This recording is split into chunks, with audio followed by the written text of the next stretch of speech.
Good morning, family. It's time to wake up and see. I'm your uncle, brother, cousin, friend John, back here with another royal lesson. And in today's royal lesson, we're going to answer the question of what is the Bible? Because I know a lot of people see that people read the Bible and they have totally different interpretations about what's going on and what God commands us to do in the Bible.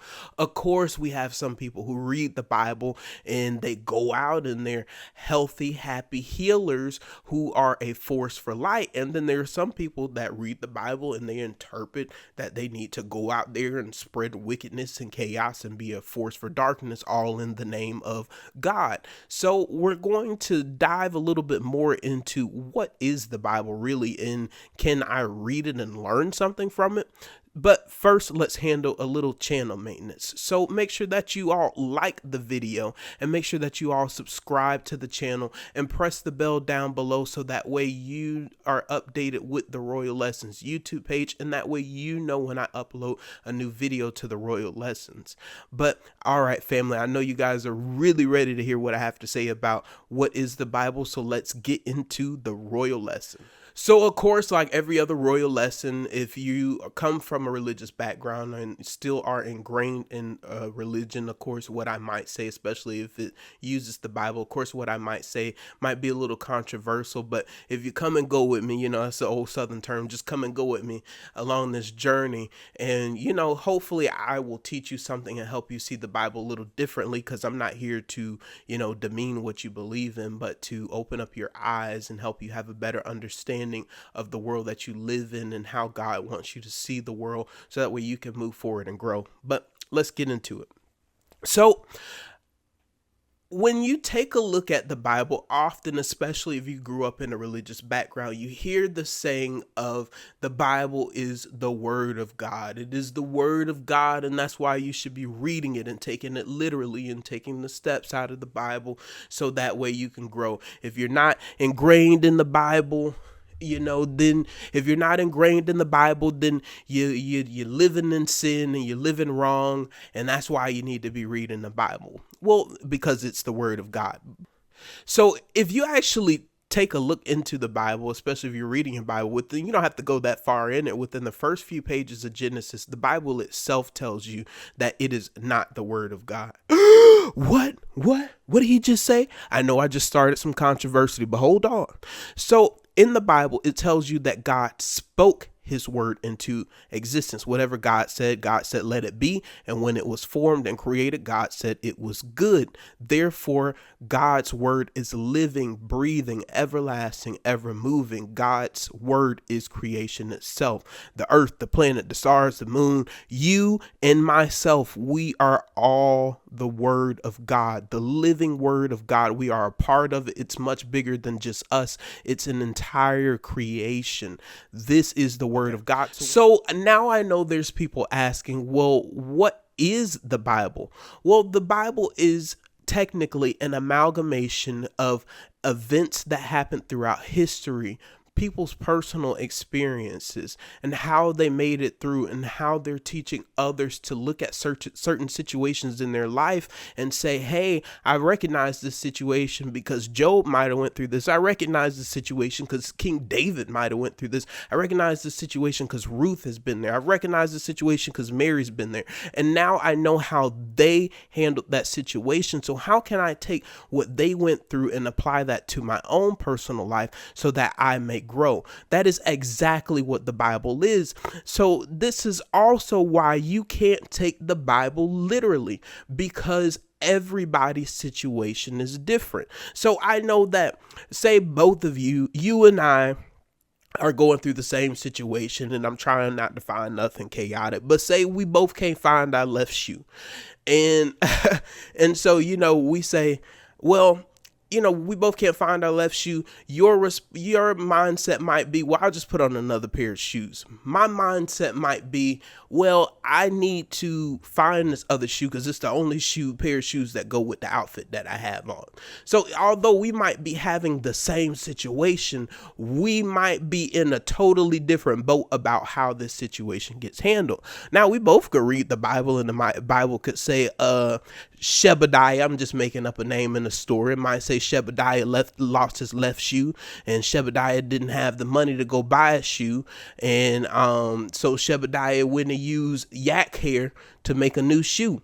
And he made that shoe within 5 minutes. And I might say, you know what, I got an extra 5 minutes. I can go out there and get some yak hair and take it and put it together to make a shoe and paint it black so that way it go in my outfit. It helps me save money, and then it's also the color that I need. And then somebody else might say, you know what, I'm not doing all that. I'm just gonna buy a new pair of shoes. So although we were experiencing the same situations, and although I might say, well, I know how to handle your situation because I've lost my left shoe before, it's gotta be handled differently according to each individual's own perspective and how God might want them to handle that situation.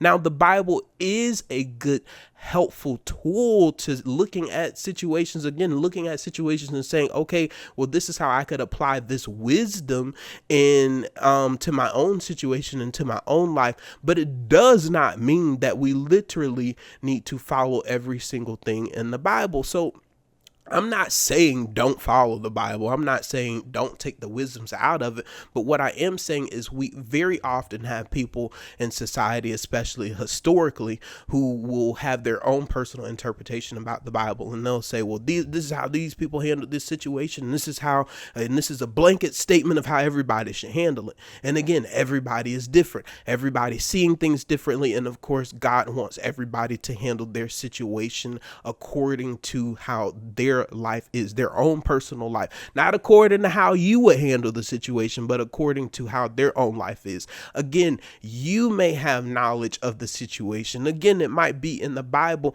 but it does not mean that that specific person needs to follow all of those single steps in the Bible, because again, they're on their own journey with God. And very often when those same people who take the Bible and they say, this is the word of God, this is how we should be living life, this is how we should be looking at life because it says it right here, this is what my pastor says, so this is what the Bible says, and this is how I'm gonna follow it. When we have that mindset, when we do that, very often those are the same people who do not follow every single thing in the Bible. You know, they're eating the pork, they're eating the crab legs, they're eating the lobster and all those different things. You know, they're being lazy. They're not taking Saturdays to rest and to have their time off. You know, they're not getting up on Sunday and starting their week like how the Bible tells us to do. And those are the same people who also fall short of every single thing in the Bible. And then they go out into the world and they say, well, because you're not following everything, you know, and then they go out into the public and they say, well, because you're not following everything, you are falling short of the glory of God. All humans are sinners because they fall short of the glory of God, because in the Bible it says we need to be doing A, B, C, D, E, F, G, and because you're doing A, B, C and you're forgetting about the E, F, G, you are falling short of the glory of God. You are wrong. You are a sinner. And it starts putting this negativity not only into the world, but into each individual's mindset of them not being good enough, not only being good enough to serve God, but not being good enough for God to see them. It starts putting individuals in a mindset of not being good enough to be in the world. It starts putting individuals in a mindset of not being good enough to be accepted and loved by the world. And it's because we're throwing a book of different events, of different situations. A book that's just literally here to guide us and instruct us when we feel lost, when we don't know where to go, when we don't have any answers for how to handle the situation. We want to take this book and say, you have to follow every single step, and if you're not, you're wrong. And I'm here to tell you today, nobody's falling short of the glory of God. You still have an opportunity to. Your light shines brightly. I want you to take the Bible, and I want you to, even if you don't want to read the entire thing, Google, hey, what story in the Bible relates to this situation? And then when you find that story, you flip through it and you read that story. And you say, And then you pray and you say, Father, Most High God, how do I take this situation's wisdom and apply it to overcoming my own personal situation? Most often people will take the words of Yeshua or Jesus and overcome with love. Most times people will take the words of Moses and say, you know what, I got to stand up and fight for my people and get my people or my family to a better place. It's all about how you're looking at the Bible and understanding the situations. And even if you feel like your interpretation may be off or may be wrong, there's plenty of people, including myself, out there to help you, to guide you, to instruct you into seeing not only the world in a better light, but seeing yourself in this world as a better light. A light, a guiding light, not just for yourself, but for others. So I don't want you to feel off-centered, or to feel like a sinner, or to feel like you are falling short, all because you don't follow every single situation the way the Bible says it was handled. I want you to know that these are somebody else's chain of events of what happened, somebody else's experiences. And I'm not saying that the Bible is false or wrong, but what I am saying is don't always take everything literally. Don't take it literally and say, I'm not following these things, so I'm wrong. I'm low. I'm a sinner. Don't take the things of the Bible and take it literally and say, I'm low. This person is low. This person is wrong. This person is a sinner. They don't follow the Bible like I follow the Bible, so they're not good enough. God will never see them. You got to stop doing that. But if somebody needs help and you have a wisdom from the Bible and they're accepting and open to your wisdom, then you sit them down and you say, Jeff, Joe, Maria, Sarah, whatever their name might be. And you say, hey, I know you're going through this, and I thank you for allowing me the time to sit down and talk with you. I just want to bring to light that although I might not have been through that situation that you're going through, or even if I've been through that situation that you're going through, I read this chapter in the Bible talking about this person and how they were going through this thing and how they overcame this thing. And I believe that it'll also be helpful to you. And even if you might not be able to do all those things right now, or even if you don't know where to start in those things, I'm still here to help you and to guide you. And we're just going to follow these instructions in the Bible. And even if along the way we might need to tweak it a little bit, so that way we can get you closer to your Father, the Most High God, then that's what we'll do together. And this is how we're going to grow and evolve. We have to start looking at the world a lot differently and start looking at the tools that the Most High God has laid out for us and use those tools to fix the problems of the world.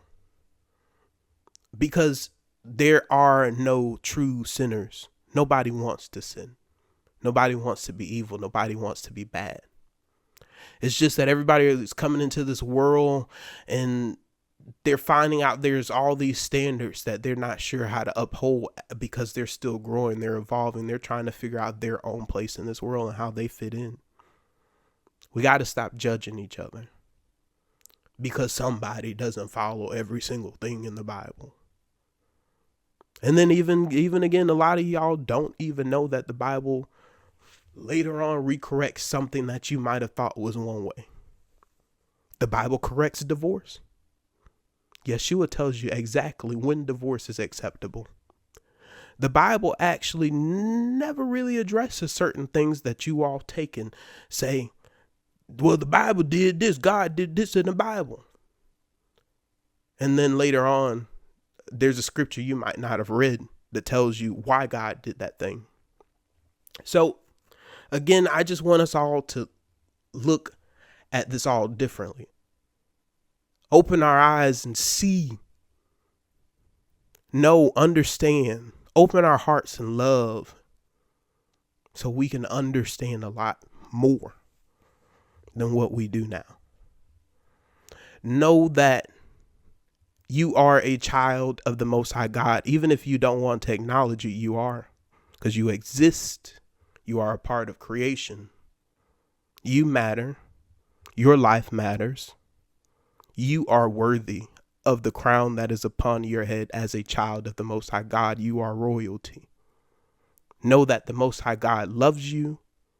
Know that I love you. Take care, family.